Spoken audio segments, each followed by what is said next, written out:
Good morning. How are you today? Well, it's nice out today. It's warm and it's going to get warmer. Um, there are a bunch of criminal cases kicking around. I just heard earlier today that the governor of South Carolina, because he can't get the drugs to execute people, has now authorized inmates to be shot. Firing squad. You get the feeling this is going the wrong direction. America's getting brutal. Perhaps we should have the firing squad for insurrectionists. You know, we have these 411 people who've been prosecuted in that case, and what's this? No leadership, no conspiracy, no organization. It just poof happens. You know, I don't know. There are two ways to fix a case. One is you give it to someone, you tell them to fix it, and the other is you give it to an incompetent. And so you don't have to worry because they can't figure out how to put together the case. That was the rule of thumb in corruption cases when we looked at them. Who got it and what happened to it? Now, a more interesting case is in Florida. Greenberg today pleaded guilty. I think it's an 84-page document. I posted it on Twitter. And I found a couple of pages in it that are the ones we're interested in, I think, because the question is about when is Greenberg talking about Gates?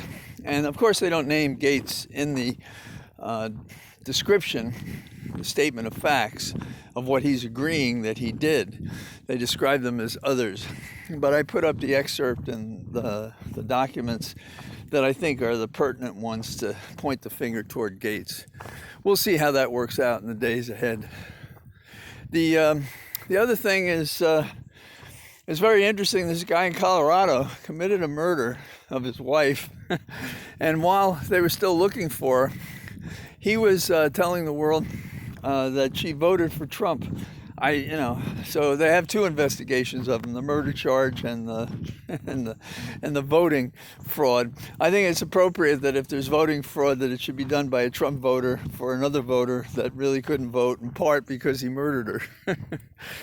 I was surprised somewhat the Twitter response I get to saying I thought Chuck Todd did a good job on Sunday was that it's notable because it's rare, and I guess I just hadn't looked for it.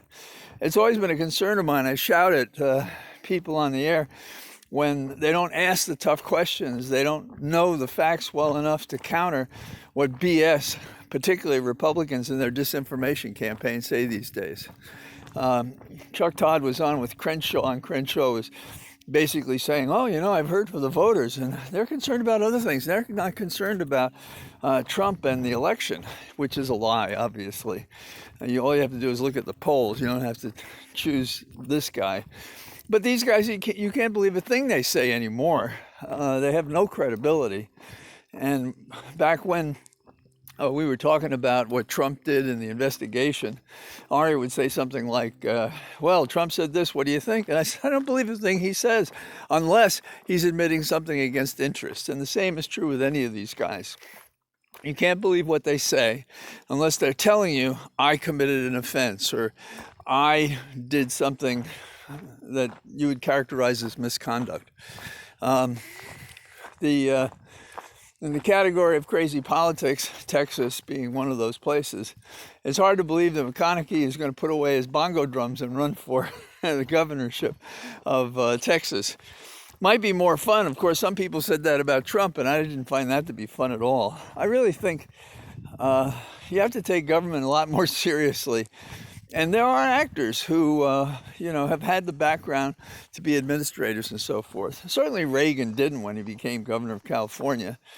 And certainly, I don't think little Bush W., I don't think he knew how to be governor. Of course, being governor of Texas, as described to me by people from Texas, doesn't always involve what it does in terms of executive experience in other states. So maybe that's something.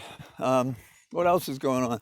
Oh, the Supreme Court has got a case. Now we're going to find out if the Supreme Court is real or not. Meaning, are they going to pay off the debt to all those people who put them on the court, Kavanaugh and company, so that they can kill Roe v. Wade. I mean, that was their contract, right? And here's a case that's a supreme example of why they shouldn't be able to do it. And the reason they shouldn't be able to do it is the question is, can you limit a person to 15 weeks for an abortion? Why is that important? Because it's pre-viability, meaning that it couldn't sustain itself outside the womb.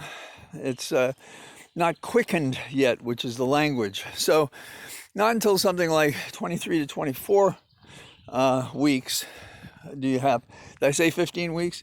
Not until you have something like 23 to 24 weeks, according to Roe v. Wade, are you in a situation in which we question whether an abortion is appropriate at that point. My daughter was a preemie, and she was born 8 weeks early, 2 pounds, 13 ounces. And it took her a while to get to 4 pounds, which was the exit weight for her. So in terms of real time, I've actually seen what it means for what is within you. And my wife and I, we didn't plan on having children, didn't think we could have children because of age. And we've had 2 unsuccessful pregnancies, even trying to be careful. So that's something to watch out for. So to have unwanted children and to be protecting and forcing people to have children that because they didn't decide to act in that period. This is always male dominated, you know, not recognizing an individual woman's right to choice and all the various reasons why that makes sense. And so I think that's, they've only agreed to take on the case. They haven't decided what the final result will be. So brace yourself. We'll see what they do. So this is a terrific Monday. I haven't noticed any significant changes since my birthday. And I'll talk to you tomorrow. Get out if you can, if it's nice where you are. It's sure beautiful here today. Bye-bye.